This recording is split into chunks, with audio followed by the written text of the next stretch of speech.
As a speaker, you only have a limited amount of time, and in that time, you want to be as effective as possible. How effective are Katherine and Meghan? The way we talk about things determines how other people perceive us. This is especially true for speeches. Speeches should reflect the person you are and feel relevant to other people. Ideally, you should include your own opinions and experiences, without coming across as self-focused, understanding that speeches should have a certain but not overwhelming focus on the speaker. Let's start with Katherine.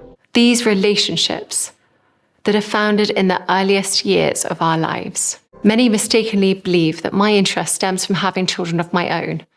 Parenthood isn't a prerequisite for understanding the importance of the early years.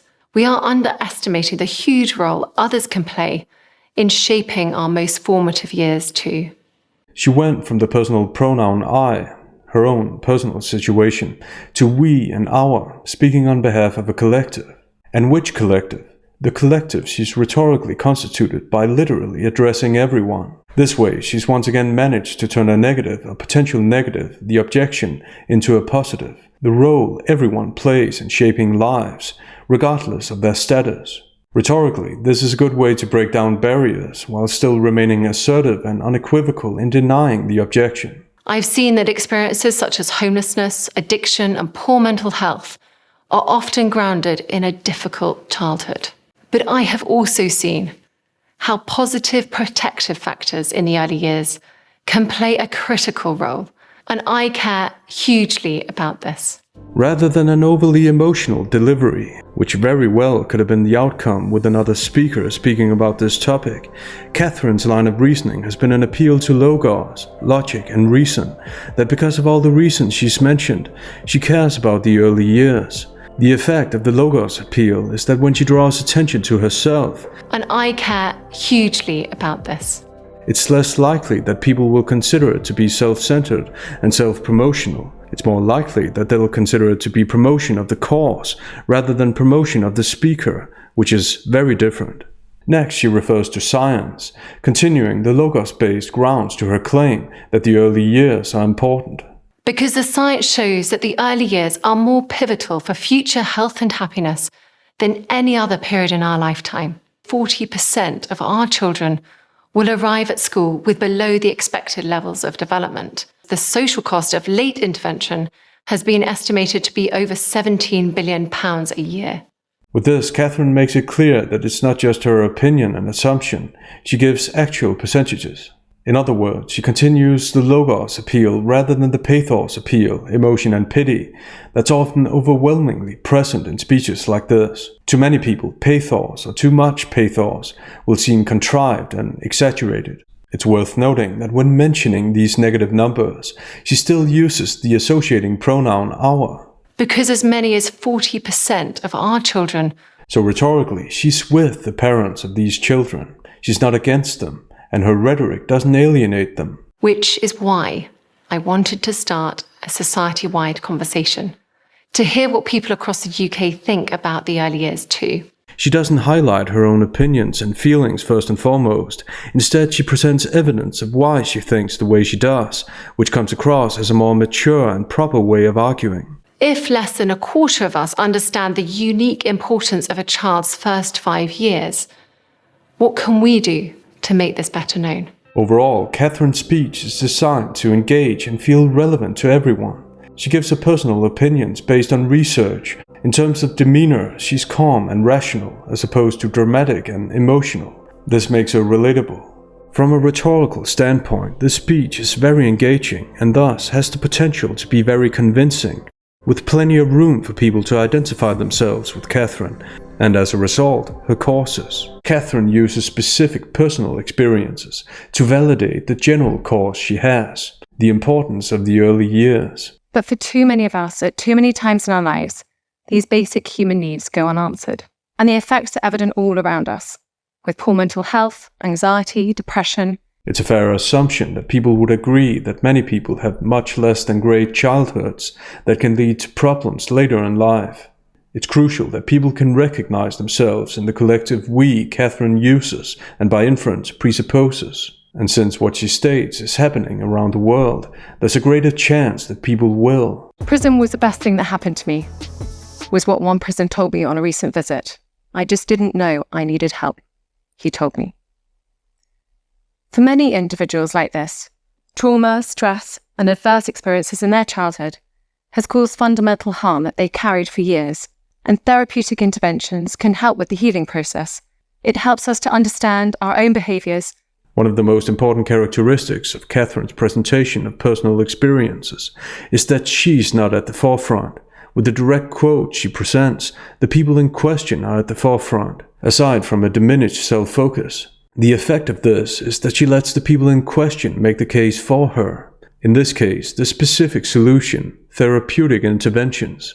This way, even if some people in the audience might not agree with the solution, she's defined the logical steps that have caused her to think like this, not based on her own opinions, but based on other people's testimonies. A part which represents the whole.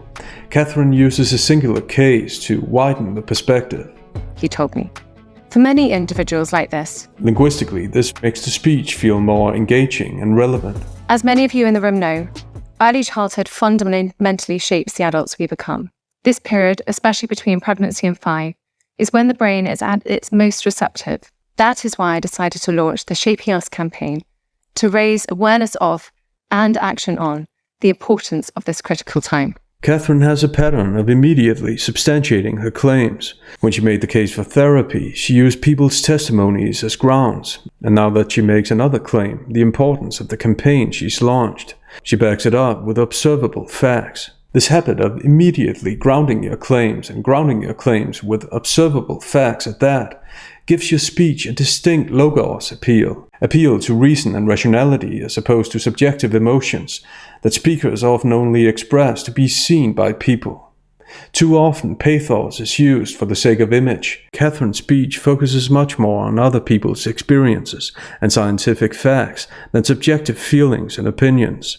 Even if people might disagree with her solutions, Katherine's thought process is logical, making it easy for people to see what's led her to think the way she does. She doesn't rely on overly emotional intonation, theatrics, or anything of the sort, which linguistically makes her come across as serious and to the point. How does Meghan's speech compare to what we've seen? Let's find out. For many years, advertisers have used the buzzword empowerment to sell brands, products, and ideas. Buying a company's product has become synonymous with feeling empowered. During Meghan's short but memorable stay in the UK, she made use of this marketing ploy to launch the Smart Works Capsule Collection. Now, funny enough, and purely by coincidence, it was just a year ago at this same time, and that's when we put together the Together cookbook. These are very similar projects because they're about women who are empowering each other. Very similar projects, Meghan says, as she goes on to mention one of the most generic connections possible. Because they're about women who are empowering each other. This passage is an opportunity for Meghan to highlight her involvement, making her seem humble in the process. And then say, what can I do in some small way? Just in case the audience had any doubt about Meghan's good qualities. It's completely believable when she says she only wants to help in a small way, because she totally doesn't want to help in a way that gives her as much credit as possible.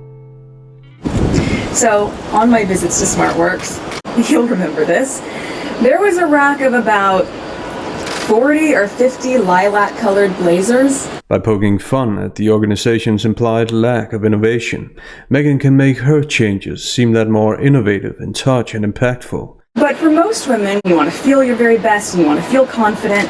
You want to be wearing the pieces of clothing that make you feel that way, and not the leftovers that didn't sell from the end of the season.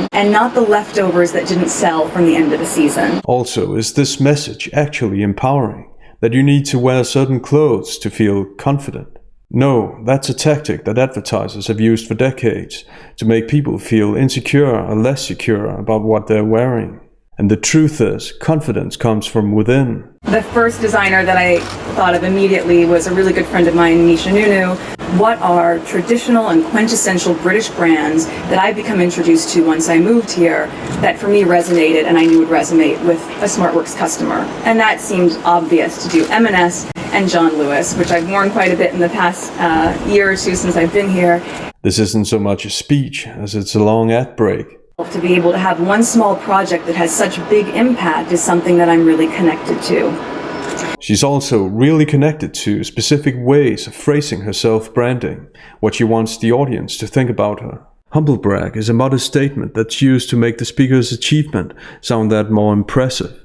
Thus, underlining her small impact or small project, she makes the impact and project seem more impressive. A small project with a big impact, who wouldn't be connected to that?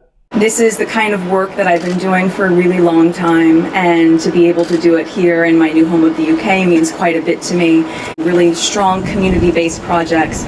Getting people to think in terms of communities, no matter how literally superficial these communities are, is the easiest way to control them. I just want to thank all of you for being able to be here, be a part of this success story. As women, it is 100% our responsibility, I think, to support and uplift each other, to not set each other up for failure, but instead to really be there rallying around each other. Making consumers think they're becoming part of a success story is another way that advertisers make brands and products more appealing. What does it mean to uplift, champion, and help each other? That's completely dependent on the situation. If someone does or says something wrong, they shouldn't be uplifted, regardless of the gender they happen to have. One quick thing that I found out as we were in the car on the way over here was that the tote's already sold out online. They amplify what you've been able to already be so generous in doing with your contribution, and extend it for just a little bit more so that everyone can play a part in this shared success story. Did I mention it's a success story? Funny how the success story was mentioned in the same breath as contributions. It couldn't be because she knows that people make contributions if they think it's already a success story, even though this is only a launch. Using corporate branding tactics to make contrived ideas sound groundbreaking isn't new. On the contrary, it's common for companies and individuals to present undefined buzzwords as if they're important and profound. Ladies and gentlemen, please welcome American TV and film actress and UN Women's Advocate for Political Participation and Leadership, Meghan Markle. This presentation and title set high expectations for the speech. Let's see how Meghan begins her speech. I am proud to be a woman and a feminist. This beginning foreshadows a speech which, unlike Catherine's, is going to be much more about subjective opinions and feelings. Obviously, Meghan has the right to say she's proud of whatever she wants. However, when you do that as a speaker, especially when what you say has a hint of something ideological, you have to be prepared that a smaller percentage of both the on- and offline audience is going to feel addressed and included. When I was just 11 years old, I unknowingly and somehow accidentally became a female advocate. Meghan goes directly from these general descriptions to a personal narrative, which is about to take up the next 3.5 minutes, which is a lot in a speech that's 9 minutes long. A pivotal moment, this commercial, and the tagline said, "Women all over America are fighting greasy pots and pans." I went home and I told my dad what had happened. And he encouraged me to write letters. A month later, they changed it to people all over America. Next, notice the effective prosody, vowel stress, and micropauses Meghan uses to conclude what she wants the audience to think about her impressive achievement. It was at that moment that I realized the magnitude of my actions. At the age of 11, I had created my small level of impact by standing up for equality. Meghan's now spent 3.5 minutes on a narrative that doesn't promote the work that she's doing or should be doing for this organization. With this impression management, there's a distinct self-promotional feel to the speech, and therefore, it can be hard for both on- and offline audiences to feel included. The elimination of gender inequality won't be possible until 2095. That's another 80 years from now. Effective prosody is often used to compensate for the lack of content, and it seems fair to assume that that's the case here, as Meghan hasn't even defined what she means by inequality. So this is covert argumentation, meaning that the speaker doesn't define her presuppositions. All we know is that Meghan wants us to be as shocked as she is, allegedly. The percentage of female parliamentarians globally has only increased by 11% since 1995. 11%? In 20 years? Come on. This has to change. Women. With this single statistic, Meghan's going for shock effect once again. Her definition of equality is implied here. To her, it's about equality of outcome, about being able to present the right percentages. She says it needs to change, but how? Which specific and tangible plans are there to achieve this equality of outcome she allegedly wants? Let's find out, if we can. The way that we change that, in my opinion, is to mobilize girls and women to see their value as leaders and to support them in these efforts. What should this mobilization look like? Which efforts should people support? And what are these efforts? Are we talking policies, quotas? What is this? Meghan doesn't tell us. She says it needs to change, but doesn't define what needs to change and why. Unlike Katherine's speech, this speech doesn't have a strict claim-ground structure. Meghan doesn't ground her claims. She stops with the claims, and thus she doesn't give actual arguments. Instead, she assumes agreement. And next, it's time to talk about herself again. We need more men like my father, who championed my 11-year-old self to stand up for what is right. And what is right? If you agree with Meghan's complaint about the soap commercial, and if you don't, you're wrong and against equality. Is that it? What does a single percentage about parliamentarians have to do with the soap commercial? Next, it's time for the inevitable, pompous and emotional ending. What we're about to see is pathos appeal to the nth degree, in direct contrast to the logos appeal that characterized Katherine's speech. May we empower each other to carry out such vision, because it isn't enough to simply talk about equality. One must believe in it, and it isn't enough to simply believe in it. One must work at it. It seems that being able to showcase the right percentages is the only thing that matters, which, by the way, tells us a thing or two about the organization she represents. Meghan's speech is a fragmented collection of platitudes. It's focused on Meghan, not on including all the people in the crowd with good and logical arguments. It relies heavily on acting, which potentially can make what she says come across as insincere. Katherine's speech follows a strict claim grounds pattern and gives at least one specific solution. It's focused on all people, why all people should have an interest in the early years. And she doesn't use theatrics in her presentation, quite the contrary. What separates Katherine and Meghan isn't simply what they talk about, but how they position themselves in relation to the audience. Katherine steps into the background of her own speech. Her words move outward, away from the self and towards shared reality, toward evidence, toward experience, toward people whose lives carry the weight of the message for her. And she doesn't insist on her success or virtue. Audience members aren't implicitly asked to admire her. Meghan, by contrast, remains firmly at the center of the speech. The language turns inward. Identity is packaged. Community is branded, and empowerment is sold as something you can wear, buy, or join. The collective we isn't a shared starting point, but a persuasive tool, an invitation to step into a ready-made role, where Katherine shows and then steps aside. Meghan explains and then amplifies. Where one relies on reality to speak, the other relies on image to resonate. Katherine speaks to people as they are.